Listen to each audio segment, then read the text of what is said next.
یہ ہے ناگور راجستھان میں کماری دروازہ روڈ، اور مانسر کی طرف جانے والے اس راستے پر یہ ہے درگاہ حضرت بانکے پہلوان صاحب کی۔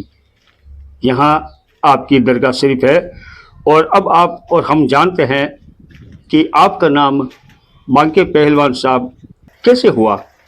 تو آئیے جانتے ہیں۔ آپ کا اصلی نام حضرت شیخ محمد ابراہیم بن حضرت شیخ محمد عثمان عباسی ہے۔ آپ کے خاندان کا کام کھیتی باڑی کا تھا۔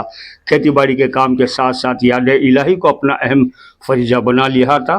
ہمیشہ خدا کی عبادت میں مصروف رہتے۔ ایک دن اپنے کھیت میں بیٹھ کر اللہ پاک کی عبادت کر رہے تھے کہ اچانک ڈاکوؤں کے ایک قافلے نے مسافروں کو گھیر لیا۔ لوگ ان سے فریاد کرنے لگے اور ڈاکوؤں کے سامنے گڑ گڑانے لگے۔ مسافروں نے آپ کو عبادت میں مشغول دیکھ کر آپ کے دربار میں دور سے ہی فریاد لگائی کہ اللہ کے لیے ہم لوگوں کو ڈاکوؤں سے بچائے۔ جو ہی مسافروں کی آواز حضرت کے کانوں تک پہنچی، اپنی تلوار لے کر ڈاکوؤں کے پاس پہنچ کر فرمایا، ان لوگوں کا مال واپس کر کے اپنا راستہ پکڑو۔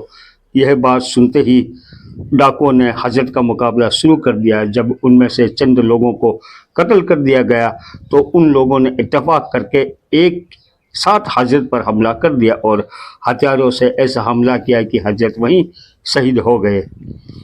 تاریخ راحت قلوب میں حضرت مولانا مجیب الدین شیرازی لکھتے ہیں کہ جور پور سے ایک حاکم ناگور کی حکومت کے لیے آیا۔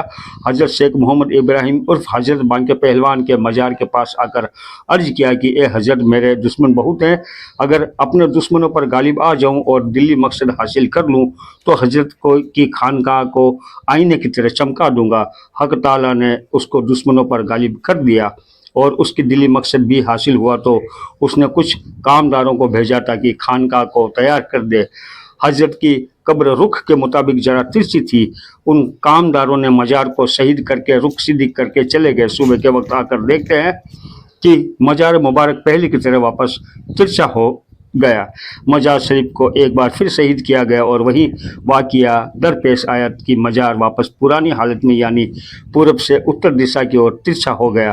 آخرکار لاچار ہو کر مزار کو اس کی اصلی حالت میں چھوڑ دیا جو آج تک اسی رخ میں موجود ہے۔ اسی وجہ سے آپ کو بانکے شہید کہتے ہیں۔ ہندی زبان میں بانکے ترچھ کو کہا جاتا ہے، یعنی پھر اس کے بعد میں آپ کا نام حضرت بانکے پہلوان صاحب ہوا۔